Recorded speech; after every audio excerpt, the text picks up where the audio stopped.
Hey guys, welcome back to a brand new Ninjago video here on the channel. My name is TannerFishies. In today's video, we are going to be discussing possibly Ninjago's darkest story ever, and this is in response to a lot of people over on Twitter who had questions about this storyline. I guess it's kind of blowing up again over on Twitter, and a lot of you guys sent me messages asking about it. And that story is The Splinter in the Blind Man's Eye, written by Ninjago series co-creator Tommy Andreasen and another person who I don't feel the need to mention in today's video. You guys can look into that if you're curious about that situation. But essentially, this is a Ninjago novel that could be canon, like I said, though that is yet to be officially confirmed. But if it is canon, it would take place at some point in between seasons 10 and 11, and it follows Lloyd Garmadon teaming up with Clancy, and they find themselves facing Fenwick from the Cloud Kingdom. I must admit, I did not read the entirety of this story. I've only read the first couple of chapters, but my goodness, does this story get dark really quick. I got a lot of questions asking whether or not this storyline is as dark as people made it out to be,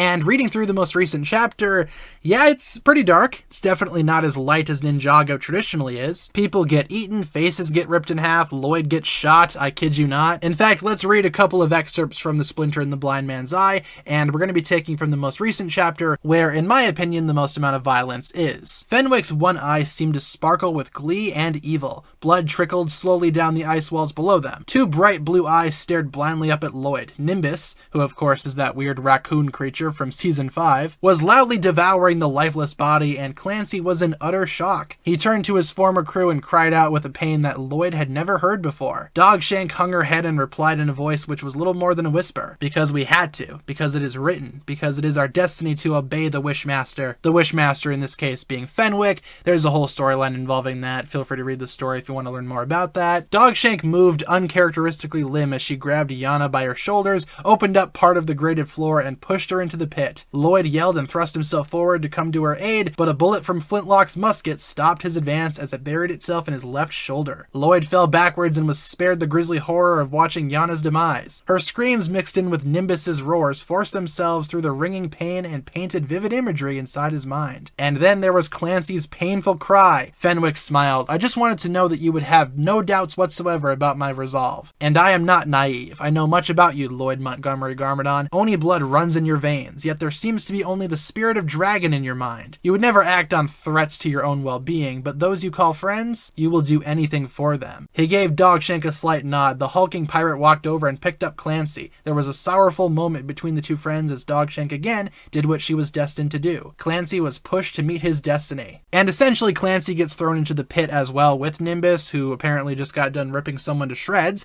And yeah, that's pretty dark, pretty graphic. Lloyd gets shot as well. Granted, he did get shot in the shoulder, so it's not like the most violent thing ever, but still, Lloyd got shot. If you want to see that as being canon, you totally could. And with Fenwick being the main villain, half of his face is torn off as well, providing a pretty ghastly and grim image. In fact, speaking of images, some of the artwork for this chapter especially is pretty dark and hard to look at. The expressions on Clancy and Lloyd especially make this a pretty grisly thing to look at. And with Nimbus from the Cloud Kingdom, I always thought he was pretty scary looking, pretty creepy in general. So reading about how he's ripping people to shreds and feasting on corpses, that's all fine and dandy. That paints an epic picture in my mind. And while this isn't the most tragic, messed up, or dark thing that I've ever seen, in terms of Ninjago content, it's up there, I gotta admit. Now, like I said, this storyline you could see as being canon, you could see as it not being canon, but at the end of the day, this is a Ninjago story that does exist. It's a Ninjago story that you can read right now if you so desire. And for those of you wondering, yes, this is a real story. For those of you guys asking questions, yeah, it does get as dark as you've heard. Now, will this story ever be continued? Probably not, considering that the other author that's not Tommy Andreasen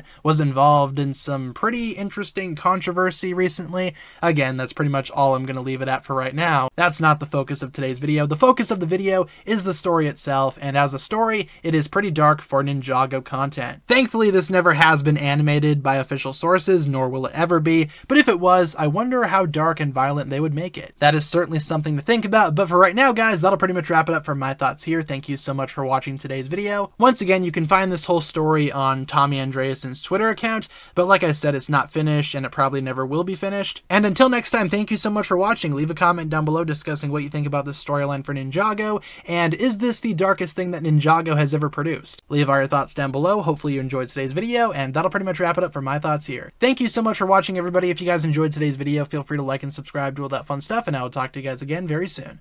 Peace.